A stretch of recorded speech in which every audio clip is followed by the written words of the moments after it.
कुछ लोग इस कामुकता के अधीन होकर वासना भोग को मनोरंजन या विश्रांति का एक साधन मानते हैं, और बहुत से लोग आज ये मान बैठे हैं कि स्त्री पुरुष का संसर्ग तो एक नॉर्मल बात है। वे कहते हैं कि वासना तो भूख की तरह ही है। जैसे भूख पैदा होना स्वास्थ्य की निशानी है और स्वाभाविक है, वैसे ही वासना का पैदा होना भी शारीरिक धर्म है। कुछ लोग कहते हैं कि वीर्य को शरीर में रोका जा ही नहीं सकता, कोई ऐसा नहीं कर सकता। ये सब बकवास बातें हैं। लेकिन दोस्तों, ऐसा मानकर वे अपने आध्यात्मिक विकास का मार्ग अपने ही हाथों बंद कर लेते हैं। देह और गेह की आसक्ति को नेह का लेबल लगाकर वो खुद धोखा देते हैं। वरना वास्तविकता तो यह है कि वासना और भूख में पृथ्वी और आकाश का अंतर है। भूख तो शरीर में शक्ति संवर्धन नाथ कुछ खाने की जरूरत बताने के लिए मानो एक अलार्म या घंटी है।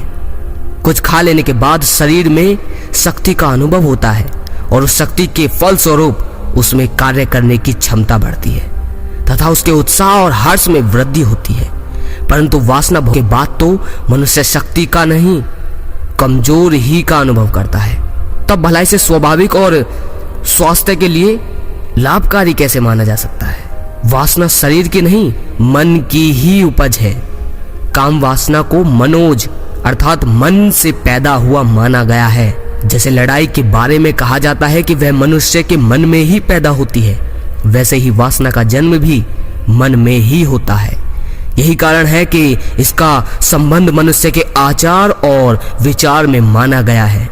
कई वैज्ञानिकों ने भी इस बात को माना है कि पत्नी को अपने अधीन करने अथवा उस पर अपना स्वामित्व जमाने के लिए ही मनुष्य के मन की है एक पाशविक वृत्ति है। अतः यह याद रखना चाहिए कि काम शारीरिक भूख नहीं है, यह नॉर्मल बात नहीं है। यह मन के मलिन विचारों का परिणाम है, आपकी गंदे सोच की वजह से। जैसे कि लड़ाई मन में हिंसा परक विचारों का परिणाम है। इसका जन्म मानसिक उत्तेजना से होता है। मन के विचारों का प्रभाव शरीर पर पड़ता है, जिससे इंद्रियों में चंचलता उत्पन्न होती है। वासना को स्वाभाविक मानना भूल है। जैसे भूख न होने पर भी भुने हुए चने सामने रखे होने पर मनुष्य आदत के वश में होकर उन्हें चुगता रहता है, और ऐसे ही चुगलखोर व्यक्ति की भी आदत हो जाती है कि जिसके कारण वह दूसरों की चुगली करता है। ठीक वैसे ही कामी व्यक्ति, जो कामुक व्यक्ति है, उसके नेत्रों में भी भोगेंद्रिया यानी कि वो हर समय भोग विलास में डूबा रहता है, अपने विषय को यूं ही सेवन करता रहता है। यदि इसे भूख भी मान लिया जाए तो यह कृत्रिम भूख यानी आर्टिफिशियल हंगर है। जैसे बूढ़ा हो जाने पर भी कई व्यक्ति वासनात्मक कर्म को नहीं छोड़ते, आपने देखा होगा, क्योंकि उनकी यह आदत हो जाती है। वैसे ही आज के हर एक व्यक्ति में यह एक अर्जित आदत हो गई है, क्योंकि आज समाज का वातावरण ही ऐसा है कि मनुष्य एक दूसरे से ही बुराई सीख लेता है। जैसे सिगरेट पीने की आदत डालने के बाद मनुष्य को सिगरेट पीने के लिए एक आंतरिक भूख सी महसूस होती है, वैसे ही काम भोग की आदत भी मनुष्य को हो जाती है। यह आदत मनुष्य का स्वाभाविक नहीं, बल्कि वह अर्जित स्वभाव है जो कि आदत डालने से बन गया है। जैसे अफीम पीने वाला इंसान अफीम के बिना और शराब पीने वाला इंसान शराब के बिना नहीं रह सकता, वैसे ही हाल काम वासना की आदत वाले व्यक्ति की होती है। इस प्रकार मनुष्य को चाहिए कि वह काम की अवस्था, जो कि एक उत्तेजना वाली अवस्था है, उसकी बजाय योग द्वारा एक रस आनंद की अवस्था को प्राप्त करे और इस आदत को बदले और पुरुषार्थ करे।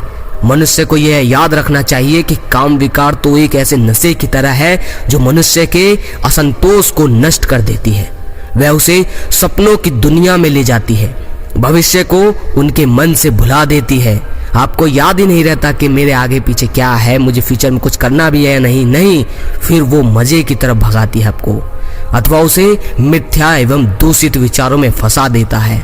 जैसे और नशे मनुष्य के तन और धन को हराने वाले तथा उसकी बुद्धि को भ्रष्ट करने वाले होते हैं, उनसे भी काम का नशा ज्यादा खतरनाक है, क्योंकि वह मनुष्य को न केवल आदत का गुलाम बना देता है, बल्कि उसे कई प्रकार के संकटों में डाल देता है। अतः काम को एक स्वाभाविक भूख न मानकर इसे एक घातक नशा ही मान लेना चाहिए। दोस्तों जल्द से जल्द इस कामुकता से निकलिए। कोई भी सवाल हो, कोई भी प्रॉब्लम हो, आप मेरी व्हाट्सएप पर आइए, मैं वक्त निकालूंगा आपके लिए। कोई नहीं, एक दिन आपसे नहीं बात कर पाऊंगा, कोई बात नहीं, लेकिन मैं वक्त निकालने की पूरी कोशिश करूंगा। आपको जो भी प्रॉब्लम है आप मुझसे कॉल पर बात कीजिए। अगर लगे शेयर करने लायक तो वीडियो को नवयुवकों के पास शेयर जरूर कीजिए मेरे भाइयों, ताकि आपकी वजह से लोगों की मानसिकता बदले। अगली वीडियो में फिर मिलते हैं। जय श्री कृष्णा।